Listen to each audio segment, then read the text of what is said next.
Hello and welcome. I'm so excited that you are here. First of all, thank you so much for being my referral. It really means the world to me that you trust me to help you, and I will do everything in my power to serve you really well. Okay, so this is our pre-session video for the live coaching session about getting hired. I like to call this one How to Think Like a VIPKid Teacher. So we are taking everything a step further than you've probably seen before. So I want you to be equipped that whenever you see a slide, you can figure out what to do with it, basically, throughout the hiring process and beyond. So I'm really excited to share this with you. As you can see in the bottom right-hand corner, this is just from me to you, so please do not share this information or these slides anywhere. Thank you so much. Let's get started. Okay, so the purpose of this pre-session video that you are watching right now is to briefly cover the 5 main skills that are necessary to be successful in VIPKid. So there are lots of skills that will help you be successful, but I've narrowed them down to the top 5 that I see as being really important to your success.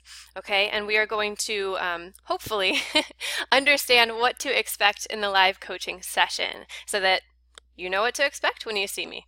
Okay. So the purpose of the live coaching session itself, what you are preparing for, is to go from knowing what a VIPKid teacher does to how to do it. We want to take it a step further, right? Make you as empowered and as confident as possible.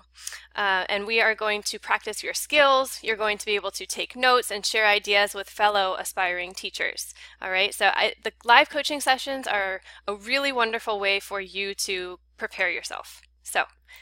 All right, so what are the skills? I'm going to go over very briefly the top 5 skills, right? The 5 main skills to help you be effective. Essentially, what I'm doing in this video is summarizing everything that you can find about VIPKid into the most important things. So again, please keep this information confidential. I hope it's really helpful to you. Okay, so the first thing that you need to know is to use TPR. Skill number 1 is to use TPR, or total physical response.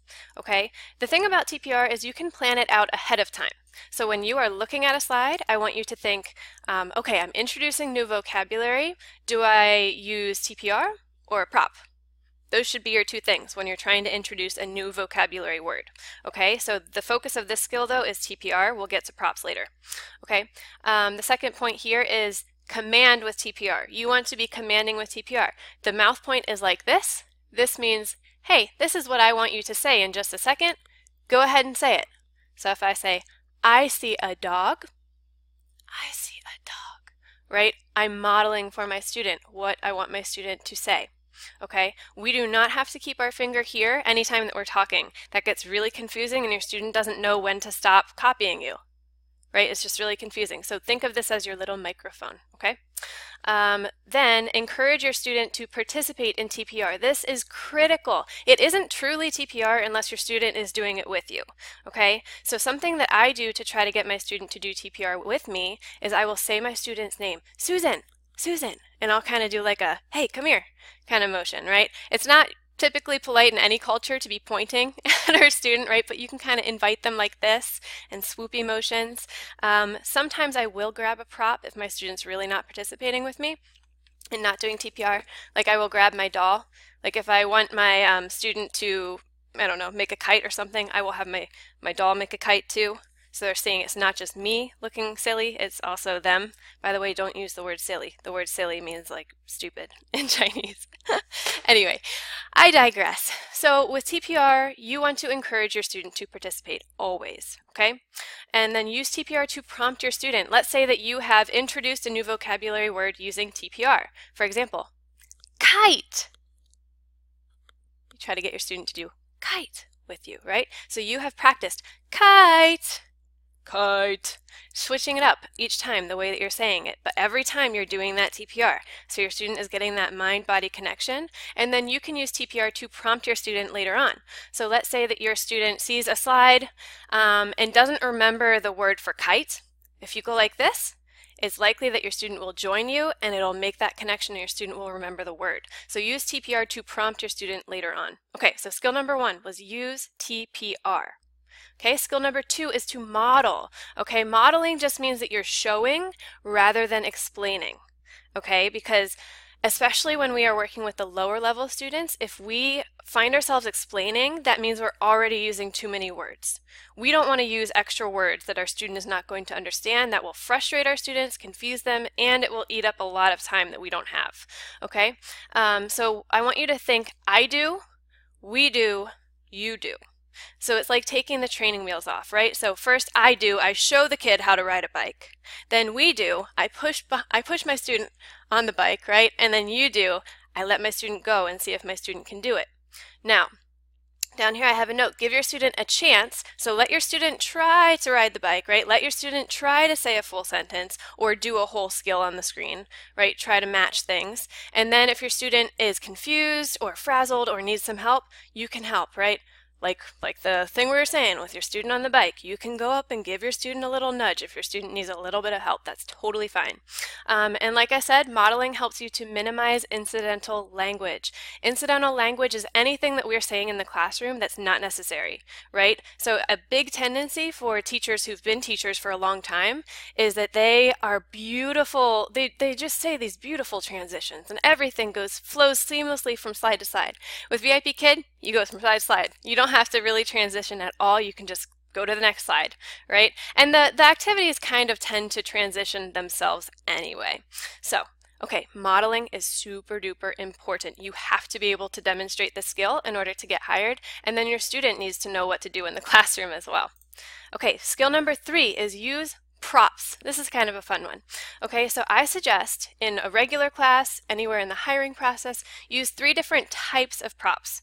Okay, that might be a little confusing. What I mean by that is a whiteboard. This is a given. This is an easy one type of a prop, right? This has multiple uses. Another type of prop would be a 2D prop, like maybe some letter flashcards. Right, letter flashcards, anything that you've maybe printed off that you can use in your class, 2D like pictures, photos of your family, whatever. Those are 2D props. And then you want some 3D props. My favorite 3D prop is any puppet, right? Puppets are amazing for demonstrating conversation. So, puppet, whiteboard, and some paper things as well, okay? And then of course you can get any kind of other props that you want, but you really don't need to spend a lot of money early in the hiring process, okay? Or even at all. You really shouldn't be spending much money, okay? The next tip I have for you is share the space on your webcam. So many times I see people cover their faces for an extended period of time, and that's not really effective. Your student is probably not as engaged and isn't able to watch your mouth, right? Or I see people and their props way back here, and that's not engaging at all. So don't be afraid to bring your prop up close and then kind of share the space side to side with your prop. Okay, that's where it comes in handy to use the practice classroom as well, because then you can get used to the way that the classroom cuts you off. It typically cuts you off a lot more like a postage stamp than this long rectangle that we have on Zoom. Okay, the next thing I suggest for using props is create your own props. Don't spend a lot of money and organize them. Not organized them. Organize the props, okay? So make sure that they are within reach. And since in the, at least in the mocks, you will have 2 different options, right, that you might potentially do, and the mock class mentor gets to decide that, you might want to have different baskets. So like option A has this basket, option B has that basket. Then when your mentor says, okay, Susan, you're doing option B, you can push option A out of the way and not even worry about it, okay? That will help you. Having those organizational pieces ready to go will really help you cut down on prep time when you actually have students too, because you can prepare for back-to-back classes. You have a system that works for you, okay? And then make sure your props have a purpose. Something that drives me bonkers is when people just, they'll be doing a lesson and there's a cat on the screen, so they hold up a cat while they're doing that slide. The cat's not serving any purpose. You might as well just fling it over your shoulder, right? If the cat is talking, that's cool. If you hold up the cat, what is this? What do you see? If you're actually using the prop, that's great. If you are not using the prop, it does not deserve to be in your hand. Okay, moving on. That was skill number 3. Skill number 4 is get your student speaking. This is so important. This is what parents are paying for. If they just wanted someone to be, giving a show on the screen, they would just turn on the TV. They really want to hear their students speaking. China is very, very competitive, right? And they want their kids to speak better than their neighbors' kids. So you want to be sure that you ask your student good questions. Ask your student good questions. Don't just ask yes or no questions all the time. That gets really boring and that tends to give you a one-word answer, right? And then model with a puppet. Model with a puppet. So when you are doing a conversation, let's say that you say, let's say that you're brand new with your student, right? And you say, "What is your name?" And your student's like, you can model with a puppet like this. "What is your name?" "My name is Tina." "What is your name?" Right? I love to have my student or have my puppet ask me questions. That way the student can really see me in my reply. Then I have the puppet ask the student. And you can repeat this a few times. Puppets are an amazing way of getting your student talking and lowering that affective filter, making them think it's okay to talk with you, because you can talk with a silly puppet, you can talk with your student too. Okay? The next thing is the speaking ratio. So when in the lower levels, you want to use a 50-50 speaking ratio. So you should be doing half of the talking. In the lower levels, especially level 2, it's a lot of say and repeat. It's a lot of that, right? So that's kind of makes sense that it's at a 50-50. And then it jumps to 70% of your student doing the talking when you get to the upper levels. Even like upper level 3, they should be able to talk a lot more. But levels 4 and up, for sure. And really levels 4 and up, you are more so guiding the lesson than you are like teaching the lesson. Like you are putting brackets around the text and having your student read. Right? And you are correcting your student, you are extending the conversation, those types of things.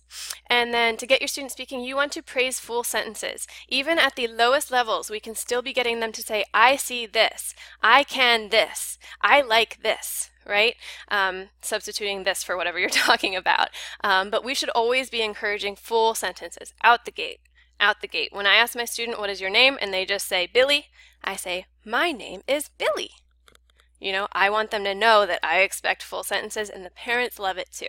Okay, moving on. That was skill number 4. Skill number 5 is correct errors effectively. We will practice this, and really we'll practice all of these skills in our session. But you want to praise effort, not just perfection. If you only applaud your student when your student does it perfectly, your student is going to be really afraid to make mistakes. So definitely, you know, be cheerful, maybe be extra cheerful when your student does something right, or when your student conquers something, but you definitely want to be optimistic and encouraging at all times. When they're giving you something, when they're giving you anything, you should be praising them in some way. Use facial expressions and tones. So sometimes your student will make a mistake and you can, you know, use your eyebrows, kind of look around, hesitate, that kind of thing. And tones, like if you, this kind of ties into the next one too.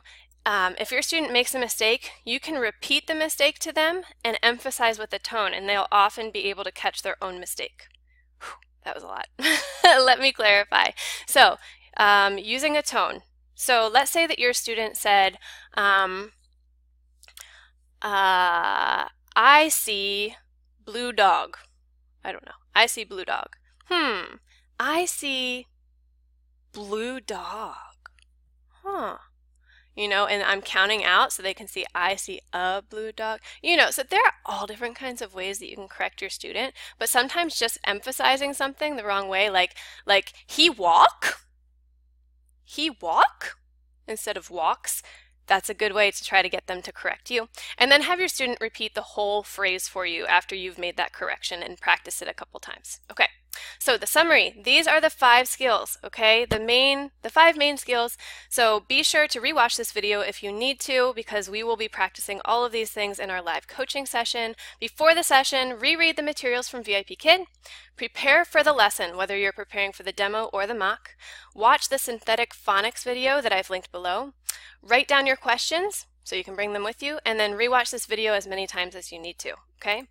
The next thing, what you can expect at the session. We will look at some real slides. It's confidential, that's why it's just for referrals, okay? We will brainstorm how to use the 5 skills. So we'll kind of dissect a slide, like how can we teach this slide, right? And we'll practice teaching each other. Hopefully we can do breakout sessions. It'll be the first time we're trying to do that in a live coaching session, so we'll see how it goes. And how to get the most out of the session, follow your personalized link at least 5 minutes early. Even if you've used Zoom before, please try to be 5 minutes early so that we can really hit the ground running. I will come right at the scheduled time, but I want everyone to at least start, you know, be there and ready to learn. Then come with your written questions. okay, so that we can hopefully address them. We might address them even while we're going. Have the demo and mock slides up. So whichever one you're preparing for, have the slides up either on a different device or split the screen or something so that you can refer to them, okay? And then prepare to take notes. You already have your written questions. Maybe the next page in your notebook is for taking notes during our session, and minimize distractions. I totally get it if your kids are around or if you have some construction going on or the phone rings, whatever. I totally get that. But any way that you can minimize distractions will be really helpful to you so that you can focus on the material. Okay. So thank you again so much. Remember, you can always ask questions in our Facebook group, the Hiring Support Group. So it's not like you have to save all your questions for the session. We probably won't have that much time just for open questions at the end. So if you have questions as you're preparing, definitely ask in the Facebook group. And we really look forward to seeing you at the live coaching session. Lisa and I work really, really hard to put together these sessions for you, and we continue to update our curriculum and what we try to provide for you. So we are so excited to have you there, and I can't wait to see you. Good luck preparing, and I will see you there. Bye.